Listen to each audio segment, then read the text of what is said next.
S, ನಟ ದರ್ಶನ್ ಮತ್ತು gang ಅಂದ್ರೆ ಏನು, ರೇಣುಕಾಸ್ವಾಮಿ ಕೊಲೆ ಪ್ರಕರಣದಲ್ಲಿ ಅಂಧರಾಗಿರುವಂತಹ ದರ್ಶನ್ ಅಂಡ್ ಗ್ಯಾಂಗ್ ಶೀಘ್ರದಲ್ಲೇ ಕೊಲೆ ಆರೋಪಿ ದರ್ಶನ್ ಅವರಿಗೆ ಒಂದು ಸೆಷನ್ಸ್ ಕೋರ್ಟ್ ಏನಿದೆಯಲ್ಲ, ದರ್ಶನ್ ಕೇಸನ್ನ ಟ್ರಯಲ್ ಮಾಡೋದಕ್ಕೆ ಶುರು ಮಾಡ್ತಾ ಇದ್ದಾರೆ. ಸೆಷನ್ಸ್ ಕೋರ್ಟ್ ತಲುಪಿದೆ ಸುಪ್ರೀಂ ಕೋರ್ಟ್ ಆದೇಶದ ಪ್ರತಿ.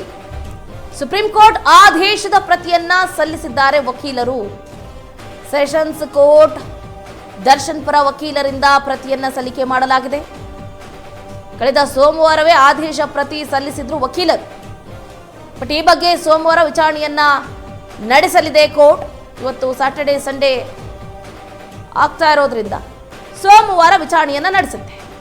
ವಾರದಲ್ಲಿ 4 ದಿನ ಟ್ರಯಲ್ ಅನ್ನ ನಡೆಸುವುದರ ಬಗ್ಗೆ ನಿರ್ಧಾರವನ್ನ ಕೈಗೊಳ್ಳಲಾಗಿದೆ. ನಟ ದರ್ಶನ್ ಅಂಡ್ ಗ್ಯಾಂಗ್ ಚಿತ್ರದುರ್ಗದ ರೇಣುಕಾಸ್ವಾಮಿ ಕೊಲೆ ಪ್ರಕರಣದಲ್ಲಿ ಭಾಗಿಯಾಗಿ ಈಗ ಪರಪ್ಪನ ಅಗ್ರಹಾರ ಜೈಲಿನಲ್ಲಿ ಮುದ್ದೆ ಮುರಿಯುವಂತಹ ಪರಿಸ್ಥಿತಿ ಬಂದಿದೆ. ಕಂಬಿ ಹಿಂದೆ ದಾಸ ಇದ್ದಾರೆ. ಈಗಾಗಲೇ ಕೋರ್ಟ್ ಕೂಡ ಒಂದು ತೀರ್ಮಾನವನ್ನ ಕೊಟ್ಟುಬಿಡ್ತು. ಪದೇ ಪದೇ ಬೇಲ್ ಗೀಲ್ ಅಂತ ಬರೋದಕ್ಕೆ ಹೋಗಬೇಡಿ. ಮೇ 15, 2027 ಅಂದ್ರೆ 365 ದಿನ, 1 ವರ್ಷಗಳವರೆಗೆ there is no bail nothing ಅಂತ ಸ್ಟೇಟ್ಮೆಂಟ್ ಅನ್ನ ಕೊಟ್ಟಿದ್ದು ನಟ ದರ್ಶನ್ ಅಂಡ್ ಕುಟುಂಬಸ್ಥರಿಗೂ ಹಾಗೆ ಅವರ ಅಭಿಮಾನಿ ಬಳಗದಕ್ಕೂ ಕೂಡ ಬಹಳ ನೋವನ್ನ ಉಂಟು ಮಾಡಿದೆ. ದರ್ಶನ್ ಇಲ್ಲದ ಕನ್ನಡ ಚಿತ್ರರಂಗ ಒಂದು ಕಡೆ ಬಡವಾಗ್ತಾ ಇದೆ. ನೋಡಿ, ಈಗ ಅನಿಸ್ತಾ ಇರೋದಿಷ್ಟೇ, ಮಾಡಿದ್ದುಣ್ಣೋ ಮಾರಾಯ, ಉಪ್ಪು ತಿಂದವರು ನೀರು ಕುಡಿಲೇಬೇಕು. ಯಾರೇ ಆಗಿರ್ಬೋದು. ಇತ್ತ ನೋಡಿ, ಸೆಲೆಬ್ರಿಟಿಯಾಗಿ ನಟ ದರ್ಶನ್ ಅವರು ಏನು ಅವರ ಪಾಪ ಪ್ರಜ್ಞೆ ಈಗ ಕಾಡ್ತಾ ಇದೆ. ಬಟ್ ಏನು ಮಾಡೋದಕ್ಕಾಗುವುದಿಲ್ಲ. ಕಾನೂನಿನ ಮುಂದೆ ಎಲ್ಲರೂ ಕೂಡ ಚಿಕ್ಕವರೇ.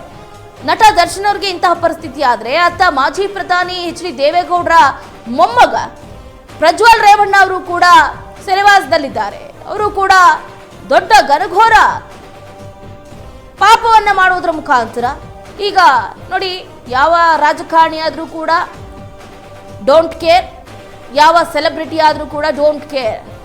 ಕಾನೂನಿನ ಮುಂದೆ ಎಲ್ಲರೂ ಕೂಡ ತಪ್ಪು ಮಾಡಿದೆ ತಪ್ಪಿತಸ್ಥರಷ್ಟೇ. ಇವ್ರು ಸೆಲೆಬ್ರಿಟಿ, ಅವರು ಪೊಲಿಟಿಷಿಯನ್ ಅಂತ ಒಬ್ಬರ ಕಣ್ಣಿಗೆ ಬೆಣ್ಣೆ ಹಚ್ಚೋದು, ಇನ್ನೊಬ್ಬರ ಕಣ್ಣಿಗೆ ಸುಣ್ಣ ಹಚ್ಚೋದು ಅದೆಲ್ಲ ಇಲ್ಲ. ಸೊ ಈ ಮಹತ್ವದ ನಡೆ ಏನು ತಗೊಂಡಿದೆಯಲ್ಲ ಕೋರ್ಟ್, ಈ ಕೋರ್ಟ್ಗೆ ಎಲ್ಲರೂ ಕೂಡ ತಲೆಬಾಗಿದ್ದಾರೆ. ನ್ಯಾಯದ ಮುಂದೆ ಎಲ್ಲರೂ ಕೂಡ ತಲೆಬಾಗಲೇಬೇಕು. ಅನ್ಯಾಯದ ವಿರುದ್ಧ ಓಡಾಡ್ತಾ ಇರುವಂತಹ ಕೋರ್ಟ್ಗೆ ಎಲ್ಲರೂ ಕೂಡ ಬಹಳ ಒಂದು ಕಡೆ ರೆಸ್ಪೆಕ್ಟ್ ಅನ್ನ ಕೊಡ್ತಾ ಇದ್ದಾರೆ. ನಮ್ಮ ಕಾನೂನು ಬಹಳ ಸ್ಟ್ರಾಂಗ್ ಆಗಿದೆ. ತಪ್ಪು ಮಾಡಿದವರಿಗೆ ಶಿಕ್ಷೆಯನ್ನ ಕೊಡುವಂತಹ ಪ್ರಯತ್ನವನ್ನ ಮಾಡ್ತಾ ಇದ್ದಾರೆ ಅಂತ ಎಲ್ಲರೂ ಕೂಡ ನಂಬ್ತಿದ್ದಾರೆ. ಸೊ ಒಟ್ಟಾರೆಯಾಗಿ ಈಗ ನಟ ದರ್ಶನ್ ಸುಪ್ರೀಂ ಕೋರ್ಟ್ ಆದೇಶದ ಪ್ರತಿಯನ್ನ ಸಲ್ಲಿಸಿದ್ದಾರೆ ವಕೀಲರು. ದರ್ಶನ್ ಅಂಡ್ ಗ್ಯಾಂಗ್ ರೇಣುಕಾಸ್ವಾಮಿ ಕೊಲೆ ಪ್ರಕರಣದ ಪ್ರಮುಖ ಆರೋಪಿಯಾಗಿರುವಂತಹ ನಟ ದರ್ಶನ್ ಅವರಿಗೆ ಸದ್ಯಕ್ಕಂತೂ ಯಾವುದೇ ಬೇಲ್ ಇಲ್ಲ. ಬಟ್ ಶೀಘ್ರದಲ್ಲೇ ಕೊಲೆ ಆರೋಪಿ ದರ್ಶನ್ ಕೇಸ್ ಟ್ರಯಲ್ ಏನಿದೆಯಲ್ಲ, ಟ್ರಯಲ್ ಶುರುವಾಗುತ್ತೆ ಅನ್ನುವಂತಹ ಮಾಹಿತಿ ಲಭ್ಯ ಆಗ್ತಾ ಇದೆ. ಸೋಮವಾರದಿಂದ ಟ್ರಯಲ್ ಆರಂಭ ಆಗುತ್ತಂತೆ. ನೋಡೋಣ ಏನಾಗುತ್ತೆ ಏನು ಅಂತ.